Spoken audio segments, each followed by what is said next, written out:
तो अब अंतरे, इसके 4 अंतरे हैं, तो चारों सेम है। पहला अंतरा है तू घास बने जंगल की तो मैं हिरणी बन जाऊं। अब इसमें कोशिश करनी है, ये एक भी एक इंपॉर्टेंट पार्ट है बात बताने की, इसमें कुछ शब्द अपभ्रंश हैं। अपभ्रंश यानी उसका डायलेक्ट, उसका प्रोनाउंसिएशन, उच्चारण गलत है, वो जानबूझकर किया गया है, ये शुद्ध हिंदी में नहीं लिखा गया है ना। क्यों? क्योंकि ये एक फोक है, ये एक लोक गीत है, तो शुद्ध जबान नहीं बोली जाएगी इसमें।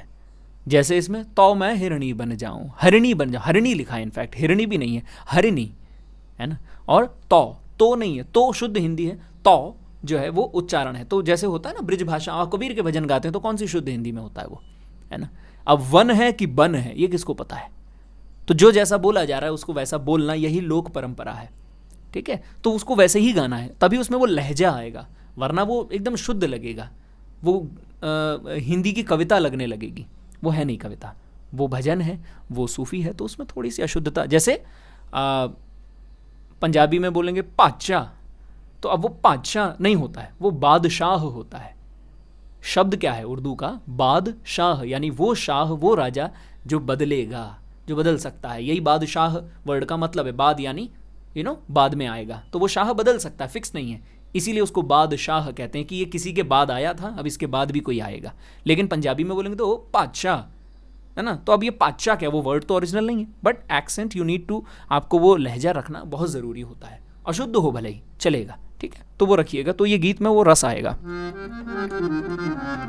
अब उमूमन ये एक फॉर्मेट होता है गाना बनाने का कि स्थाई नीचे होता है, अंतरा ऊपर होता है। ये एक फॉर्मूला है, ज़रूरी नहीं है हमेशा इस्तेमाल हो, बट एक ही फॉर्मूला है कि स्थाई नीचे जाएगा, अंतरा ऊपर की तरफ जाता है। ये विस्तार का तरीका है, राग में भी यही होता है कि राग का विस्तार नीचे से शुरू होता है, फिर एलिवेट करता है, हाई पे जाता है, फिर एंड होने के लिए नीचे आ जाता है। ये हो गया पूरा उसका कि लो टू हाई, है ना, एंड हाई टू लो।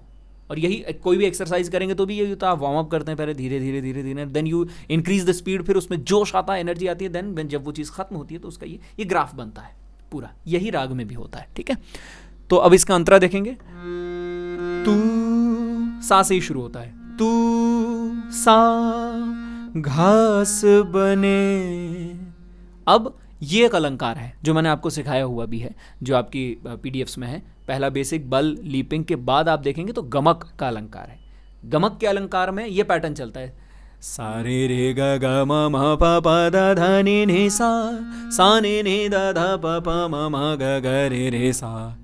उसी अलंकार का इस्तेमाल देखिए इस गीत में, तू घास बने सा नि नि द ध प। इसीलिए पलटे सीखना, अलंकार सीखना जरूरी है, क्योंकि उन्हीं से गीत बन रहा है। वो आ गए तो अपने आप यहाँ तुरंत बैठ जाएगा आपको। तू, हाँ, अब या तो आप उसको धुन को रट लो, तो तू सा घा सा ने घा सब नीद, तू घा सब ने द प, तू घास बने जंगल की। अब ये जंगल को लेने का तरीका था, जंगल की, ऐसे भी ले सकते थे, जंगल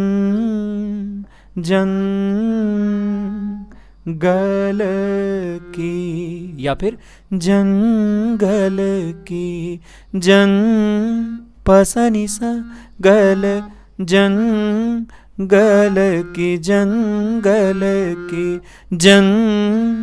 पसनी सा गल, सॉरी धसनी सा जंगल की, ठीक है। तू घास बने जंगल की, तो सा मैं हिरणी। अब यहां शुद्ध ग लगाया, मैं सानी हेर धप नी मब मग, या तो सा मैं हरिणी हरिणी बन बन जाऊं, तू घास बने जंगल की, तो मैं हरिणी बन जाऊं। दूसरी लाइन भी सेम ही है। तू सा प्यास बने, प्यास बने मेरे मन की, मेरे मन की, या फिर मेरे मन की, तो सा मैं पानी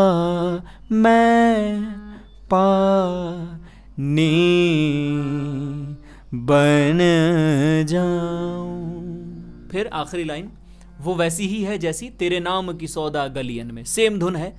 तेरा नाम बने, तेरे नाम की सौदा गलियन में, उसी तरह से तेरा नाम बने फल कंद मूल, सेम धुन है ना। ये भी एक फॉर्मेट होता है गाना बनाने का कि अंतरे की तीसरी लाइन जो है वो स्थाई की दूसरी लाइन जैसी होती है ना। ये एक फॉर्मेट है जो पुराने फिल्मी गीतों में इस्तेमाल होता था, अब नहीं होता है। अब ऐसा कोई फॉर्मेट नहीं, अब कुछ भी कैसा भी बन सकता है। वो कॉम्पोजिशन सारी लाइनों की अलग भी हो सकती है, तो अलग अलग धुन बनाने का फॉर्मेट है। तेरा नाम बने, तेरा पापा नाम बने, तेरा नाम बने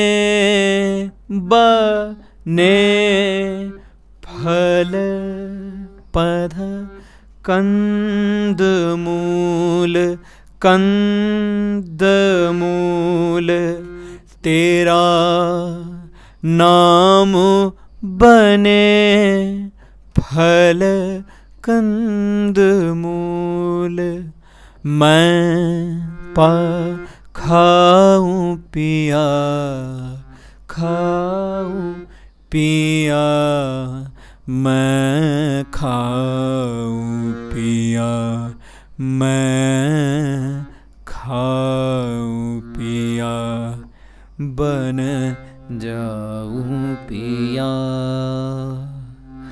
बन जाऊं पिया। ठीक है, ये हो गया इसका अंतरा। ठीक है, अब इसे मैं पूरा गा देता हूँ।